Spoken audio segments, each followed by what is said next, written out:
Marwan, it's a pleasure to see you here. How is for you? Nice to see you. How is for you the Money20 conference? It's great. We meet a lot of partners. Some are existing partners, some are new. It's a great way to connect with everybody in the industry. It's like a wedding, everybody shows up and we all know each other. You started in 2014, Align Commerce. Right. Now it's Veem. Yep. And you basically started a business in the field where almost nobody was present there.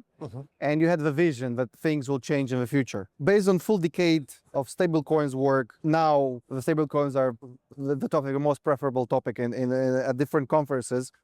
What does that 10-year head start help you to see about the current stablecoin moment that other might miss? I think when we started doing transactions over crypto, it was really early in the market. So it was a young industry at the time that exchanges were building up. There wasn't that many exchanges in the market. So we were essentially doing what is now called the sandwich model, where you go fiat, crypto, crypto, fiat. At the time, the theory of it is good because you're essentially bypassing intermediaries and you're simplifying the transaction flow and speeding it up. But the practice of it was that it's a young industry that was being built up where not everybody had all the pieces together. When you forward in time, the industry matured, there's more liquidity, there's more players, there's a lot more flow, and now it's becoming a lot more real. And so the passage of time has helped the industry become a lot more solid, on solid footings, and a lot more mature. In the early days, it was a lot of speculation around how to use crypto.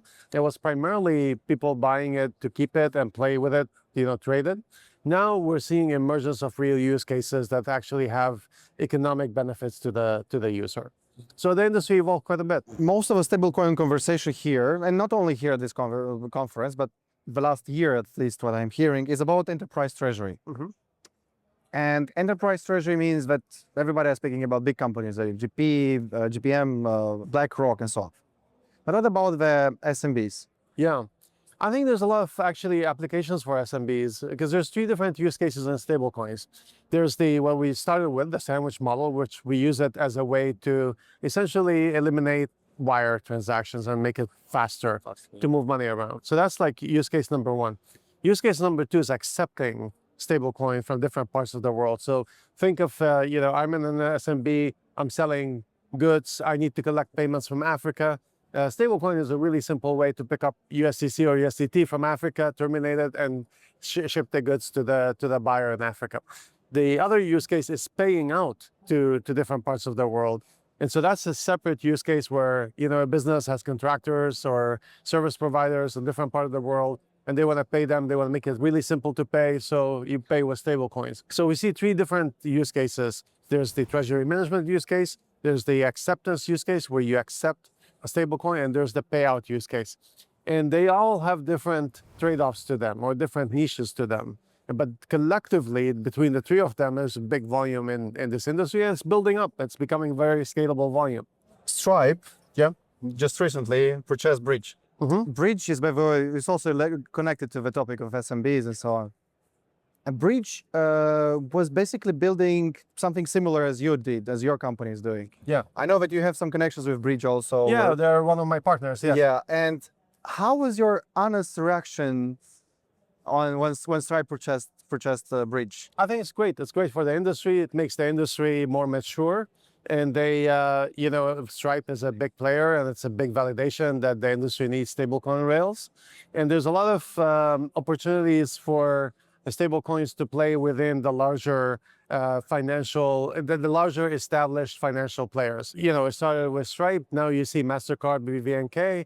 You see other players going to do more M&A in this direction. So it helps build the industry and the credibility of the industry. So it's a great event for everybody. Does this validation help your business?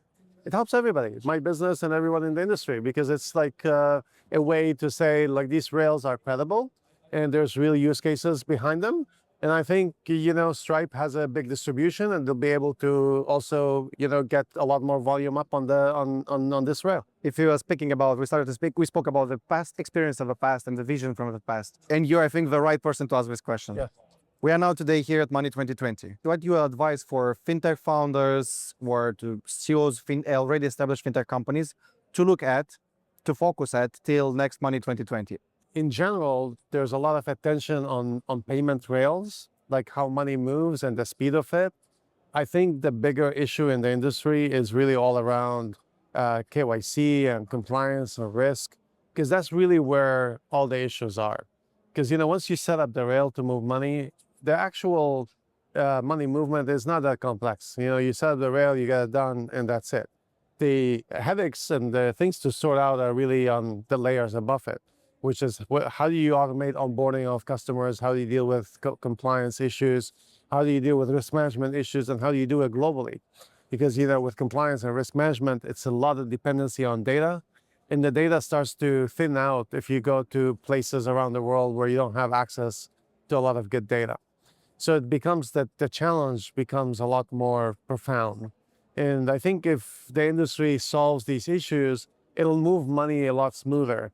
Because, you know, if I have real-time rails, but I don't have the ability to clear up compliance issue, what's the value of the real-time rail? So you need to find a way to have the application layer, KYC, KYB, risk management, and workflows sorted out to help make changes to the industry. Marwan, thank you very much. It was a pleasure to see you here. Stay tuned. Thank you. Bye.